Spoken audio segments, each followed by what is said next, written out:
Okerto, muy buenos días familia. Hoy estamos con el curso del enojo, ya estamos culminando, nos queda esta semana y la otra y culminamos con el curso del enojo. Espero que haya sido de edificación para sus vidas y que usted pueda poner en práctica los consejos que se dan a través de los cursos, a través de la Kehilá de Yehoshua, por su plataforma Radio Shalom. Bueno, la gloria y la honra a nuestro Padre Celestial, a nuestro Rey Yeshua HaMashiach, que nos dan la oportunidad y nos brindan el poder llevarle todos estos estudios a nuestros hermanos de la Kehilá y también a los que estamos dentro de las naciones. La gloria a nuestro Padre y a nuestro Rey por ello. También aprovecho la ocasión para decir que estamos en las redes sociales, estamos en WhatsApp, estamos en Facebook, estamos en Telegram y estamos en YouTube.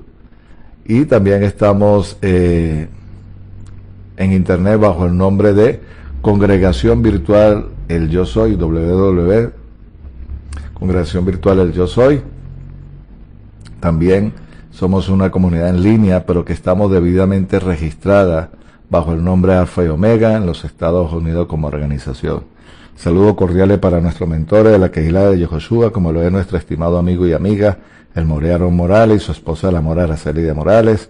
También saludos cordiales para al cuerpo de Morín de la Kehilá de Yehoshua, que siempre están allí llevando y agregando su granito de arena, apoyándonos también en poder llevar esta magnífica obra a través de las redes sociales, que sí se puede llevar una Kehilá en línea. Hoy estamos en el día 6, como lo dije, en el curso, y vamos a ver cuando estoy enojado con el Creador, Jehová Sebaot. Vamos a darle la gloria al Padre y decimos: Shema Israel, Jehová Eloheinu, Jehová Echad, Baruch Shem Kevod, Malchuto, Leolam Vaed. Escucha Israel, a Jehová tu Dios. Jehová es primero y bendito sea su nombre de su glorioso reino desde ahora y para siempre. Amén y amén. Bien, mire lo que dice: cuando estoy enojado con el Creador, con Jehová. Matilde ya había superado la etapa del llanto cuando llegó a mi oficina, pero estaba que ardía de ira. Silvina, su hija mayor, la única hija mujer, había muerto hace 3 meses por culpa de un conductor ebrio. La consternación, el daño, el dolor sin alivio le había resultado casi insoportable. Habiendo salido de la abrumadora conmoción y regresando al mundo de la penosa realidad, estaba de duelo por una trágica pérdida, y su pérdida estaba agravada por su enojo. El enojo y la aflicción muchas veces son compañeras en situaciones así. Matilde estaba enojada con el conductor ebrio que mató a su hija. Estaba tan enojada con el sistema judicial que lo dejó en libertad para salir otra vez a la carretera después de 3 sentencias por conducir bajo la influencia de alcohol. Y estaba tan enojada con su esposo, de quien se había separado y quien le había comprado ese auto a Silvina. Ella no tenía ninguna probabilidad de sobrevivir en ese auto, decía Matilde. Era una trampa mortal. Mientras seguía escuchando a Matilde expresar de sus sentimientos y sentimientos, sentí una profunda compasión. También supe que el hecho de que Matilde hablara conmigo era un paso positivo para que pudiera procesar su dolor y enojo, con el deseo de construir y descubrir el foco del enojo y saber qué pasaba con Matilde, porque era una creyente profundamente comprometida, y le pregunté: ¿cuáles son tus sentimientos hacia Dios en todos estos momentos? Detesto decir esto, doctor, pero siempre, para ser sincera, en este momento estoy furiosa con el Creador. Siento como que se me hubiera abandonado.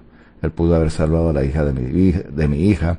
Ella era muy joven y talentosa. ¿Porque querría Jehová permitir eso? No lo entiendo. Los creyentes experimentan frecuentemente enojo hacia el Padre cuando se ven enfrentados a tragedias. Muchas veces, cuando más fuerte sea el compromiso del creyente, más intenso será el enojo hacia al Creador, Jehová. Como Matilde dijo luego: he tratado de vivir para Jehová y ser fiel. ¿Por qué dejaría que Él en este momento me pasara esto a mí? Matilde estaba experimentando lo que Job debió haber experimentado, ya que él era también un varón perfecto y recto ante Jehová. Eso lo podemos ver en el capítulo 1 de Job, del 1, el verso 8, y en el capítulo 2, el verso 3.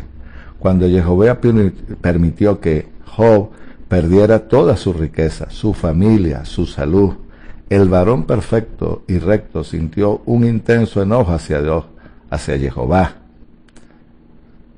y dijo: me he consagrado mi vida al Dios creador mentiroso, y las manos de los impíos me hizo caer. Job había perdido su deseo de vivir, los años contados vendrían, yo iré por el camino donde no volveré, mi aliento se agota, se acortan mis días, me están preparando el sepulcro, paso mis días, fueron arrancados mis pensamientos, los designios de mi corazón. Job no entendía, igual que Matilde, por qué Jehová permitiría una tragedia así en su vida, y era claro que él estaba enojado con el Padre, el creador de cielos y tierra.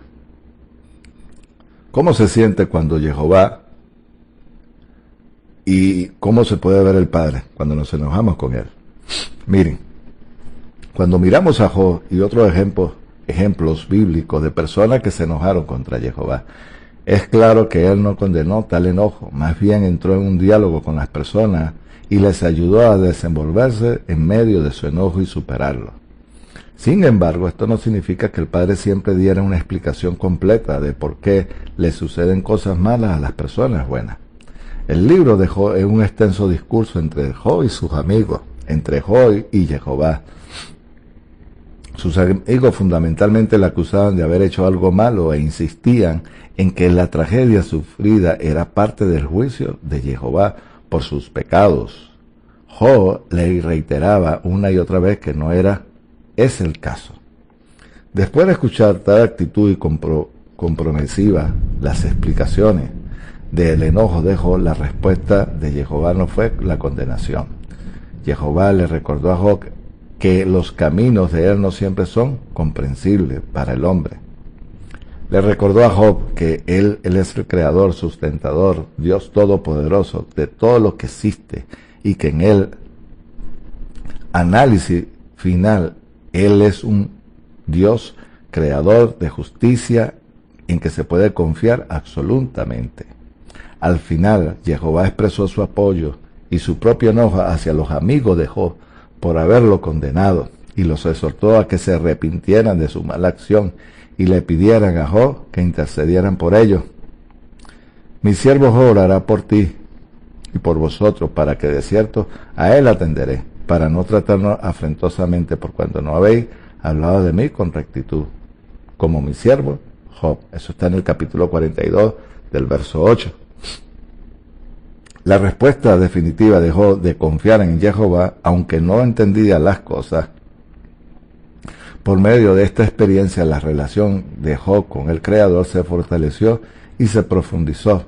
En sus propias palabras: de oídas te había oído, ahora mis ojos te ven. En la escritura indican que más adelante que bendijo a Jehová el postrer de Job más que el primero. Usted lo puede ver y ahí está. Es claro que Jehová es comprensivo y compasivo con su pueblo cuando está pasando por tiempos de aflicción y enojo. Él está totalmente dispuesto a escuchar nuestras expresiones de enojo y prestarnos atención cuando derramamos todo nuestro dolor ante Él. Y que no es pecado sentirse enojado con Jehová. Es humano, tenemos también interés por la justicia, la rectitud. Así que cuando nos encontramos frente a lo que percibimos como un suceso injusto, experimentamos ira y enojo, sabiendo que el Creador Todopoderoso pudo haber impedido tales sucesos. Muchas veces nos enojamos con Él porque Jehová no hizo nada. Es una pregunta que se hacen muchas veces los creyentes en tal sufrimientos. Teológicamente sabemos que Jehová no falla, pero emocionalmente experimentamos enojo. Cuando reflexiono de esta pregunta, hay dos alternativas que me vienen a la mente. Es claro que el Padre, creador de cielos y tierra, puede hacer algo al respecto. En primer lugar, Jehová podría exterminar todas las personas pecadoras y, de este modo, eliminar todo el dolor causado por sus actos pecaminosos. Sin embargo, esto acabaría con toda la raza humana. La Torá dice, todos pecaron, y en Romanos 3:23, la segunda posibilidad sería que Jehová podría intervenir y obstaculizar milagrosamente las consecuencias de toda maldad. Jehová podría impedir que todas las bombas explotaran, detener todos los vehículos conducidos por personas ebrias, eliminar todos los gérmenes, virus, calmar todas las tormentas, extinguir todos los incendios tan pronto como se le encendiera la primera chispa, hacer desaparecer todas las balas, dejar mudos a todos los que empezaron a decir palabras ofensivas, traer ceguera temporal a todos los que acosadores obsesivos y a los que miran con lujuria, mientras que todo lo que pueda sonar algo ideal equivale a eliminar la libertad del ser humano y convertirlo en un automata. Sí, así dice, automata programado únicamente para hacer buenas acciones. Es obvio que Jehová valora la libertad, y ser libre implica tener la opción de desobedecer tanto como obedecer. No puede hacer la libertad sin la posibilidad de que exista la maldad, y la maldad siempre tiene consecuencias negativas. Además de las injusticias causadas por la maldad, los creyentes luchan frecuentemente con las aparentes arbitrariedades personales que tienen que soportar. ¿Por qué murió mi hijo de cáncer cuando otros menos buenos que él siguen vivos? ¿Por qué murió mi cónyuge en una edad temprana? Mi vecino impío sigue con su vida. ¿Por qué Jehová no cuida mejor a sus hijos? Tales preguntas nos recuerdan que tenemos perspectiva limitada de la realidad, aunque la Torá nos dice algo acerca de la perspectiva de Jehová. Nos revela todos sus planes.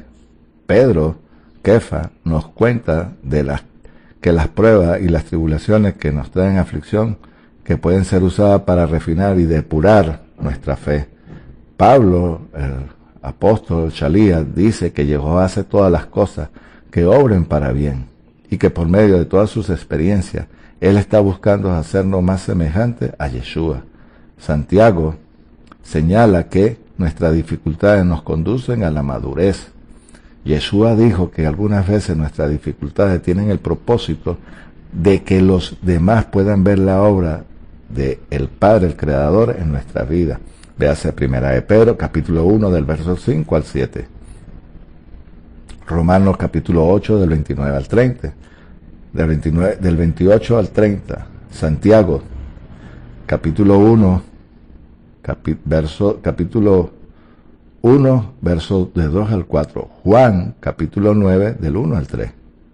Aunque todos estos propósitos positivos son ciertos, siguen siendo y siguen sin responder todas las preguntas que atraviesan nuestra mente cuando nos vemos enfrentados a las pérdidas y aflicciones personales.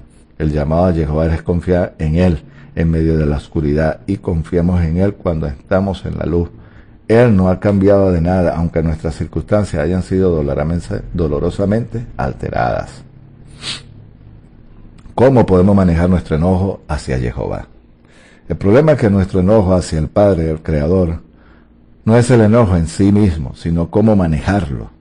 Podríamos parafrasear las palabras de Pablo en Éfesos 4:26. Airaos con Jehová, pero no pequéis. Su enojo contra Jehová es un enojo distorsionado. Jehová no ha cometido ninguna falta contra usted, pero sus pensamientos constituyen un verdadero enojo. De hecho, su enojo no es una opción. El enojo fue su respuesta a una situación que le trajo y le causó un gran dolor, y que, según usted, Jehová pudo haber evitado. Por eso, usted piensa que Jehová lo ha tratado injustamente.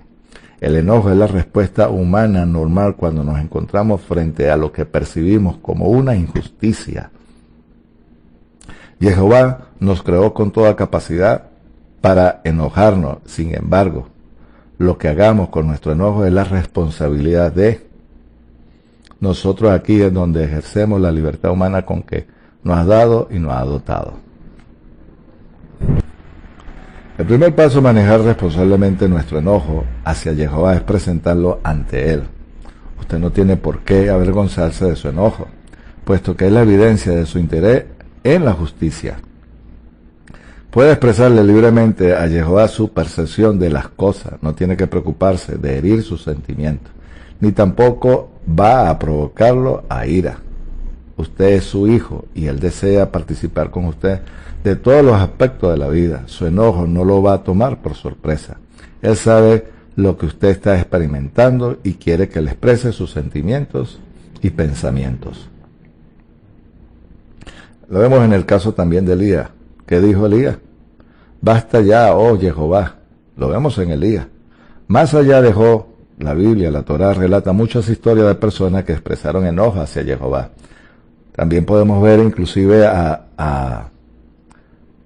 que fue a Nínive, el profeta Jonás. También manifestó su enojo. Vamos a ver qué nos dice. El relato de muchas historias de personas que expresaron enojo hacia Jehová, tales como el gran profeta Elías, en Primera de Reyes, capítulo 18, el verso 19, encontramos al profeta Elías que había confrontado al rey Acab con su pecado. Eso está en capítulo 18, sí. Y había relatado al profeta de Baal a una apuesta. Elías había visto la demostración del poder sobrenatural cuando Jehová cayó fuego del cielo y consumió el sacrificio al invocar su nombre, y clamó: Jehová es Dios, Jehová es el Dios de Israel. Los profetas de Baal fueron destruidos. Y Jehová y Elías experimentó una gran victoria. Pero por la fortuna, Elías cambió rápidamente. Al día siguiente, la reina Jezabel mandó avisar a Elías que él terminó los 24 horas y que se seguiría vivo personalmente de que él muriera. Elías tuvo miedo y huyó por su vida. La palabra enojo se emplea en el texto bíblico, pero su presencia se hace evidente en la oración de Elías. Basta ya, oh Jehová, quítame la vida, pues no soy mejor que mis padres. Eso está en Primera de Reyes, capítulo 19. Esta historia está en el capítulo Primera de Reyes, capítulo 18 y el capítulo 19. Después de esta oración desesperada, Elías se quedó dormido. Más tarde un ángel lo despertó y le dijo simplemente: levántate, come. Entonces él miró y aquí su cabecera una torta cocida sobre las ascuas de la vasija de agua. Después de comer y beber un poco, Elías durmió otra vez. Y el ángel fue y lo despertó por segunda vez diciéndole: levántate, come, porque un largo camino te resta. Fortalecido por la comida, Elías viajó durante 40 días de llegar a Oreb en el monte de Jehová y se metió en una cueva donde pasó la noche. Cuando Elías estuvo totalmente repuesto por la comida y el descanso, Jehová habló de una conversión acerca de él, de su condición emocional. La respuesta de Elías fue: he sentido vivo un celo por Jehová de los ejércitos, porque los hijos de Israel han dejado tu pacto, han derribado tus altares y han matado a espada a los profetas. Y solo he quedado yo, y me buscan para quitarme la vida. La revelación de Jehová fue no discutir con Elías, sino más bien le dijo que saliera de la cueva y observara desde el costado de la montaña. Elías vio un poderoso viento que rompía los montes y terremotos, y después un fuego, pero en ninguno de estos pudo ver Elías a Jehová, y detrás del fuego un silbido apacible y delicado. Y Elías lo oyó y cubrió su rostro con su manto y salió y se puso a la puerta de la cueva. ¿Qué pasó? A continuación, Jehová dio un diálogo con Elías y le repitió sus oraciones y expresó su decepción porque a pesar de todo lo que le había hecho por Jehová, ahora lo estaban persiguiendo para asesinarlo. La respuesta del padre parecía extraña para algunos. Él mandó a Elías que ungiera un nuevo rey sobre Siria, Hazael, el nuevo rey sobre Israel, a Jehu, y el profeta que le sucedería sería Eliseo. Jehová le dijo a Elías: estos son los líderes que se encargarán de aquello que se le oponía. Jehová también le dijo a él: no era el único que le rendía culto en Israel, porque la verdad era que había un remanente de 7,000 que habían permanecido fieles al Padre. Y Elías aceptó el nuevo encargo de Jehová. Se levantó y empezó su recorrido.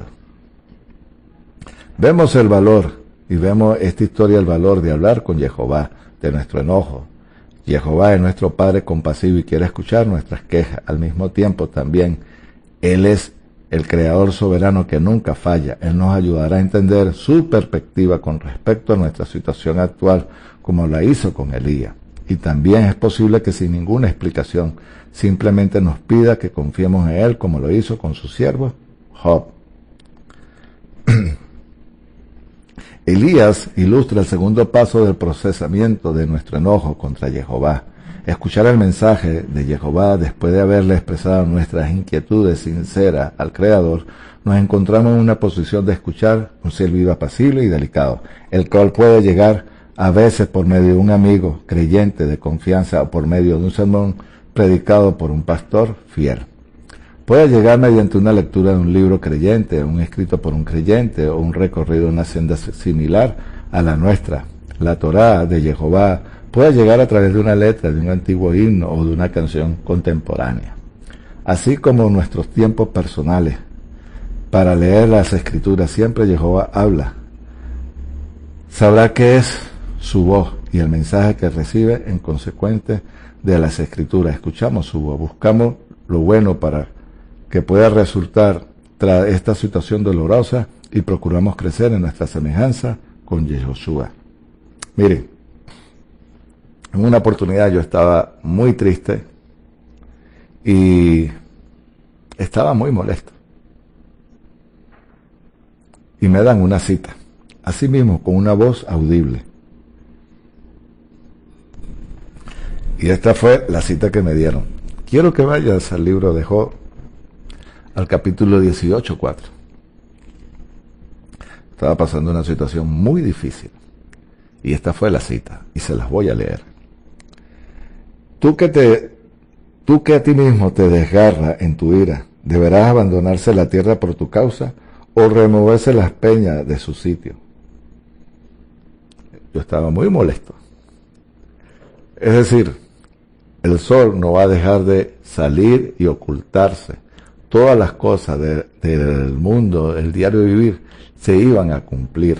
Pero yo estaba molesto. Y mira la otra respuesta que me da. Leíste 18:4. Ahora vas a leer esta. Creo que era 4:18 de ahí, pero esta versión, la versión que yo tenía decía, cuando tú te calmes y te sientes, hablamos.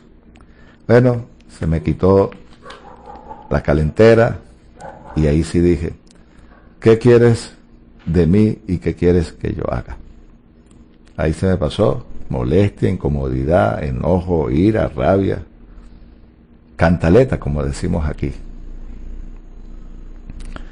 Y no es una grosería en Venezuela. Si es algo indebido en su país, le pido disculpas, pero aquí ese tipo de palabra no es ninguna grosería. Pero yo expresaba mi enojo. Y me dijo a sí mismo, lee Job, capítulo 18, verso 4. Y después me dice, lee 4:18. Pero aquí esta versión dice algo.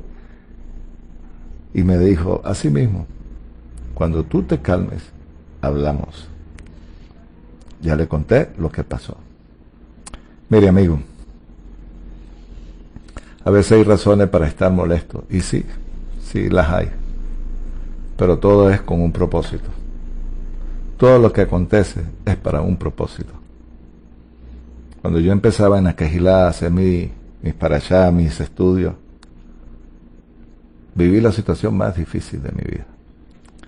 Cuidar de una madre por 3 años y algo. Y me tocó prácticamente solo. Y somos varios hermanos. Y a veces veía las cosas, las injusticias. Y yo decía, algo me estás enseñando. Y sí, me enseñó muchísimo. Mi madre me vio en su momento.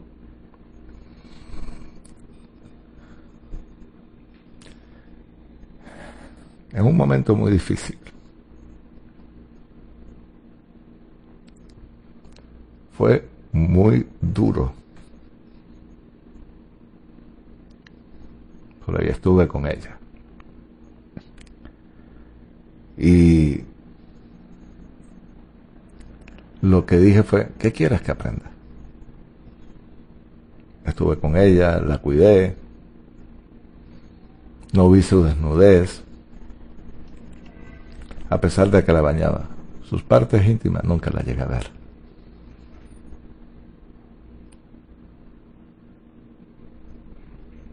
Y hoy por hoy, si a mí me tocara irme, me iré tranquilo. A veces las situaciones nos golpean. Cuando yo empecé a conocer de Raíces Hebreas, viví una situación nada agradable. Llegué a pesar 82 kilos. Ustedes me han escuchado decirlo. Yo pude haber abandonado el barco, así como hizo Jonás, lanzarse y yo abandonar lo que estaba haciendo. Porque las situaciones a veces nos golpean, pero como dice, todo es para bien. Yo sé que no es fácil. Yo sé que no es fácil. Pero siempre todo es con un propósito. Llevo 7 años sin ver a mis hijas por la situación que vivimos en Venezuela. Solamente por videollamada. Pero sé que las veré. Amigo, amiga, no sé qué es lo que está pasando en tu vida, pero todo tiene un propósito. Todo. Me tocó enseñar y le decía a la gente, nosotros nos molestamos cuando algo nos pasa a nuestros hijos, queremos que nosotros enfermamos, que ellos no sufran. Pero nunca nos hemos puesto a pensar que dice que envió a su hijo unigénito. Tiene muchos hijos, pero en especial. Y de la manera que murió Yeshua no fue la más agradable. Dice que no hubo hermosura ni nada de apariencia de hombre. Fue desfigurado.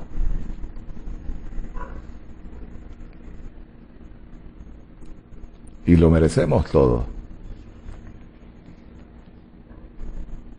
Si a nosotros nos duele cuando vemos algo que nos pasa o a nuestros hijos, y como el caso de la amiga que está molesta porque perdió a su hijo, yo también tuve situaciones muy dolorosas con mis hijas. La pequeña me dijeron que iba, si no crecía porque estaba botando el calcio por su orina, si no crecía iba a morir. Le digo literalmente, yo me paré de la consulta y me fui al baño a llorar.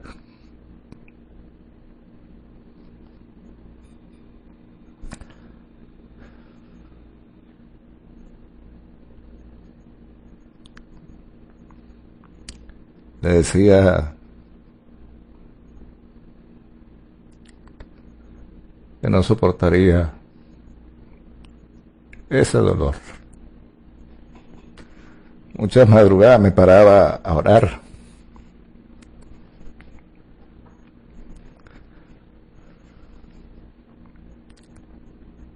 Hoy ya tiene 24 años. Pero siempre le di las gracias porque no me la quitó. Pero lo que viví no fue nada agradable.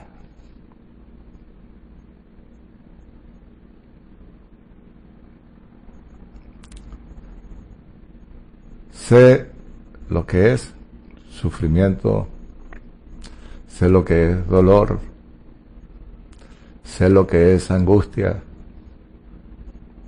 pero de algo sí estoy seguro. Vi su mano, su favor, y sería hipócrita de no confesarlo. Y le doy la gracia porque a través del sufrimiento también he aprendido, he crecido, he madurado. Y este tiempo de no verla, para mí no es nada agradable.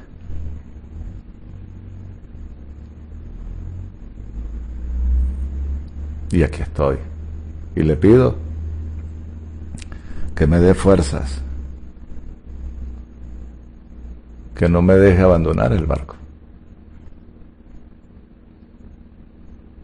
Amigos, a veces las situaciones nos golpean, pero también nos enseñan a levantarnos para continuar, para caminar. Así que tranquila, tranquilo. Todo es para bien. Seguimos.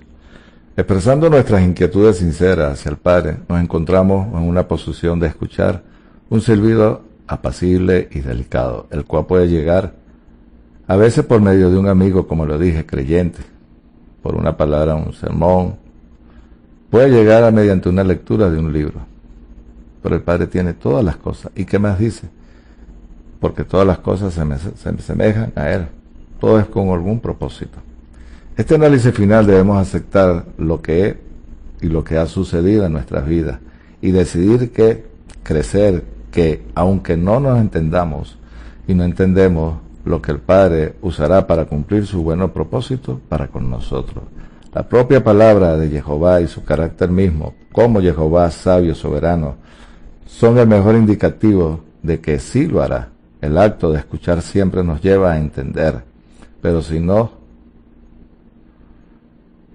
nos conduce a aceptar nuestras situaciones sin resentimiento hacia Él. Esta fase de aceptación puede venir rápidamente o puede tomar semanas, incluso meses, pero el creyente que le manifiesta con sinceridad su enojo al Padre, tarde o temprano, la paz de Jehová, la Shalom, que sobrepasa todo entendimiento, quedará firmemente arraigada en el corazón y los pensamientos del creyente. Eso está en Filipenses 4:7. Con esta Shalom viene la plena seguridad de nuestras vidas, que está a la mano de ese Padre amoroso, de que ha ocurrido y nos quiere decir que no nos ha abandonado, más bien que se conmueve por los sentimientos del dolor que experimentamos, e incluso puede interpretar nuestro enojo como una expresión de nuestro amor, porque de Él, después de todo, ¿por qué habrá de enojarme si yo no creyera que Él me ama y quiere lo mejor para mí? Después de ese chalón de la aceptación, se afianza en nosotros que llega un tercer paso. Nos presentamos para el servicio a fin de recibir la siguiente tarea que el Padre nos tiene asignada. Mientras estamos con vida, Jehová seguirá teniendo planes para con nosotros. Aunque Elías quería morir, Jehová tenía rey a quien él debía ungir. Posiblemente usted esté enfermo, desanimado, decepcionado y profundamente dolido, pero el Padre sigue siendo y teniendo planes para con nosotros en nuestras vidas, y todos sus planes son buenos. Yo sé que los pensamientos que tengo acerca de vosotros, dice Jehová, pensamientos de paz y no de mal, para daros el fin que esperáis. Eso está en Jeremías 29, el 29, verso 11. El hecho que nos levantemos de nuestra postración para empezar a hacer lo que el Padre nos ha concedido hacer no quiere que nuestro dolor se haya esfumado. Significa que nuestro enojo ya no está en una barrera entre el Padre y nosotros. Matilde, cuyo caso conseguimos en el principio de este capítulo, estuvo en mi oficina más de 15 años, hoy en día como lo ha hecho durante mucho tiempo. Sigue soñando con su estudio para damas, sus clases siempre están llenas. Ella realmente ha experimentado lo que enseñaba. Dijo que las damas, Matilde reconoce la libertad de su vida, que ha sido grandemente enriquecida a partir de la pérdida de su única hija. Ella no busca encubrir su dolor. Reconoce cabalmente que piensa a diario que Silvina, su hija, y pregunta cómo habría sido su final de su vida si hubiera seguido viva. Matilde tiene muchas preguntas sin responder, pero así dispuesta a esperar a obtener la respuesta. Mientras tanto, ella ha concedido y ha decidido crecer en el Padre y sigue obrando, aún en medio de las experiencias dolorosas de su vida.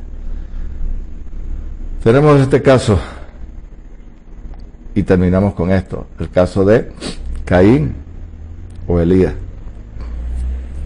Elías pudo manejar su enojo con el Padre y proseguir su vida con su vida. Por el contrario, Caín perdurará para siempre como el primer ejemplo de cómo responder al enojo. Caín engañó a su hermano Abel al decirle que fuera en el campo apartado y allí lo mató. El Padre responsabilizó a Caín por su actitud pecaminosa. La vida de Caín prosiguió durante años, muchos años, pero quedó manchada con el acto que cometió motivado al enojo distorsionado hacia el Padre. ¿Se da cuenta? Todo creyente está enojado con el Padre según los dos ejemplos de Caín o Elías. Si seguimos el ejemplo de Caín, nos estaremos rindiendo a nuestros impulsos pecaminosos y estoy desconsolado. Lo haría más fácil y mortificante nuestra vida si seguimos el ejemplo de Elías. Le expresaremos sinceramente al Padre el enojo hacia él, pero también escucharemos el silbido apacible y delicado que proviene del Padre. Sin importar, y entendemos mucho, poco a poco confiar en Jehová, pues sabemos que él mismo conoce el dolor. Para el creyente que aprenda a procesar constructivamente su enojo hacia el Padre, el futuro tiene esperanza para él, para el dolor presente. Para muchos creyentes, su vida, su historia personal repetirá como la historia de Job, pero bendijo a Jehová su postrer estado de Job más que el primero. Al igual que Matilde, recibimos la bendición del Padre y él usará en una gran manera.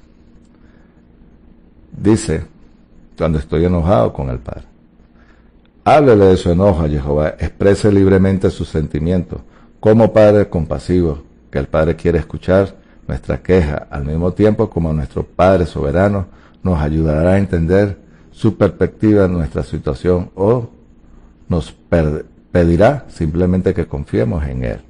2. Preste la atención a los medios que el Padre usa para hablarle, el silbido apacible. El Padre quiere que lleguemos por medio de un amigo, un creyente, o un sermón, o a un libro, o algo.